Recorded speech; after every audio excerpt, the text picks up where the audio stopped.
Okay, చెప్పాలి మరి play గ్రౌండ్కి సంబంధించి అసలు ఎట్లున్నాయి ఫెసిలిటీస్? ప్లే గ్రౌండ్ కొంచెం బాగానే ఉందండి.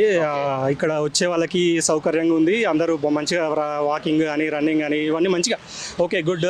బట్ ఇక్కడ ఉన్న రోడ్లు అంటే ఈ ఏరియాలో ఉన్న రోడ్లు మాత్రం దరిద్రంగా ఉన్నాయండి. అంటే చెప్పాలంటే ఇప్పుడు ఇక్కడ నడుస్తున్న అది ఉంది కదండి, ఆ ట్రాక్ లాగా కూడా లేదు. సామాన్య ప్రజలకి చాలా ఇబ్బందులు పడుతున్నారు. మనుషులు నడవడానికి ప్రాబ్లంగా ఉంది.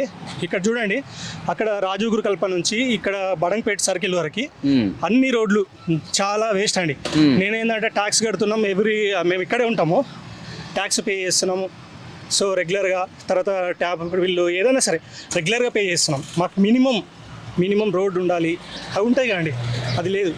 సో గతంలో చూసుకున్నట్టయితే మున్సిపాలిటీ ఉండే అప్పుడు మాత్రం సో ఏదేమైనా కూడా ట్యాక్స్ పేయర్స్ తక్కువ. ఇప్పుడు జిహెచ్ఎంసీ అయింది కదా, జిహెచ్ఎంసీ అయినా నుంచి డెవలప్మెంట్ పరంగా ఏ విధంగా ఉంది? ఇప్పుడు కూడా అలాగే ఉందండి. మేమైతే ఇప్పటివరకు ఏమి ఇంప్రూవ్మెంట్ చూడలేదు. ఒక ట్యాప్ కనెక్షన్ కూడా వచ్చింది, డ్రైనేజ్ కనెక్షన్ వచ్చింది. కొన్ని ఏరియాస్కి అసలు అది కూడా లేదు.